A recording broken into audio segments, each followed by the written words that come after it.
for questioning. Thank you very much, Mr. Chairman. Officer Edwards, I want to start by thanking you for your service and thank you for your courage. Thank you for being here this evening. I know that it's not easy to relive what happened for you and for the officers behind you and for the family members of officers in the audience this evening. But it's really important for the country to have a full accounting and understand what happened. I want to start, Officer Edwards, with a short clip that shows the horrible moment when you were injured as the peace circle was breached.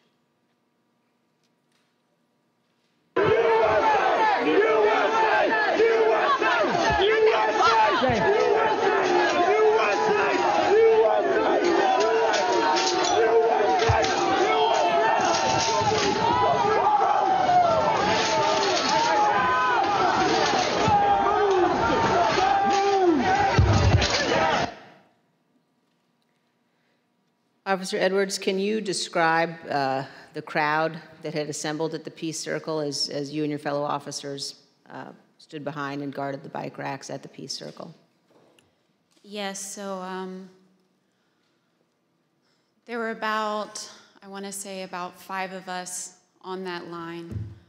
And there was our bike rack, and then at the bottom of the Pennsylvania Avenue walkway, or right by Peace Circle, there was another bike rack. And so the crowd had kind of gathered there.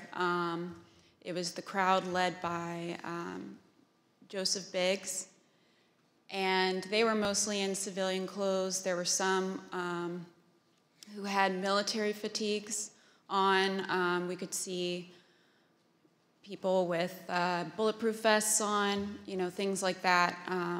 They didn't seem, extremely cohesive, but they had gathered there in their outfits, but they had gathered there together, and Joseph Biggs started, he had a megaphone, and he started talking about, first it was things kind of relating to Congress, and then the tables started turning once the, what is now the Arizona group is what you said, the crowd with orange hats, they came up chanting F-U-C-K, Antifa, and they joined that group.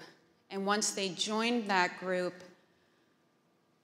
Joseph Biggs' rhetoric turned to the Capitol Police. He started asking us questions like, you didn't miss a paycheck during the pandemic, mentioning stuff about our pay scale was mentioned, and started turning the tables on us. And I've worked, I can conservatively say probably hundreds of civil disturbance events. I know when I'm being turned into a villain, and that's when I turned to my sergeant and I stated the understatement of the century. I said, Sarge, I think we're gonna need a few more people down here. And so after that, I think they started conferring. They went a little silent. They started conferring among each other. I saw the person now identified as Ryan Samsel. He put his arm around Joseph Biggs, and they were talking, and then they started approaching the first barricade. They ripped the first barricade down, and they approached our bike racks. At that time, we started holding on, grabbing the bike racks. There weren't many of us, so I grabbed the middle between 2 different bike racks, and I wasn't under any pretense that I could hold it for very long, but I just wanted to, make sure that we could get more people down and get our CDU units time to answer the call. So We started grappling over the bike racks. I felt the bike rack come on top of my head, and I was pushed backwards, and my foot caught the stair behind me, and my chin hit the handrail, and then at that point I had blacked out, but the back of my head clipped the concrete stairs behind me. And you were knocked unconscious, is that right, Officer Edwards? Yes, ma'am. But then when you regained consciousness, even with the injuries, you returned to duty, is that right? Yes, ma'am. At that time, adrenaline kicked in. I ran towards the west front, and I tried to hold the line at the Senate steps at the lower west terrace. More people kept coming at us. It just seemed like, more and more people started, coming onto the west front. They started overpowering us. And that was right about when MPD's officers showed up. Their bike officers pushed the crowd back and allowed our CDU units as well as theirs to form that line that you see, that very thin line between us and the protesters or the rioters, at that time. I fell behind that line, and for a while I started decontaminating people who had gotten sprayed and treating people medically who needed it. And then you were injured again there on the West Terrace, is that right, Officer Edwards? Yes, ma'am. So after a while, I got back on the line. It was on the house side of the lower West Terrace.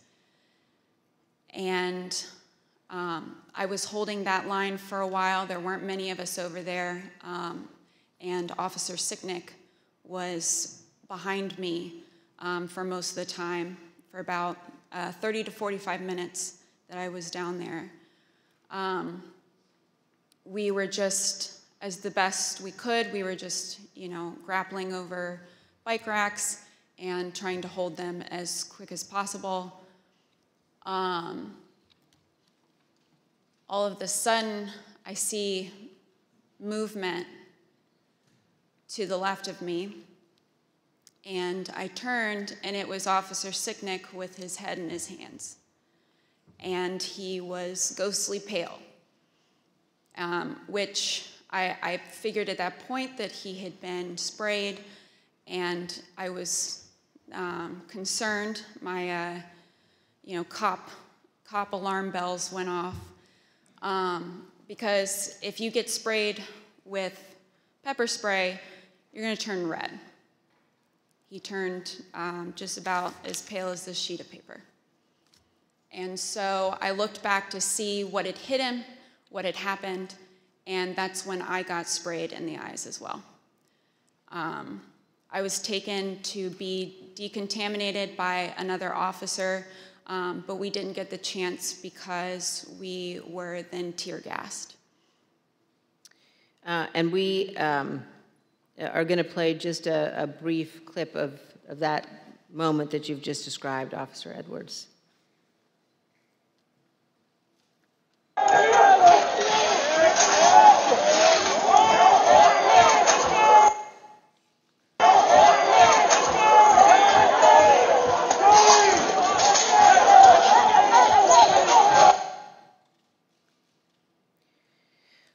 Officer Edwards, I just want to thank you for being here, and I know, again, how difficult it is. I know the family of Officer Sicnick as well, who's here tonight.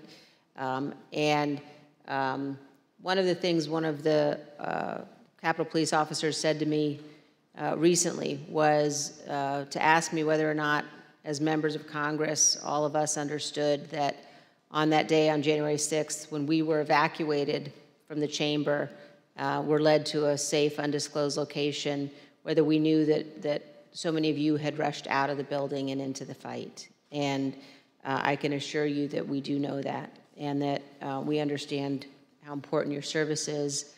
Thank you for your continued work with our committee and the interviews, and thank you very much for both of you for being here this evening. Mr. Chairman, I yield back.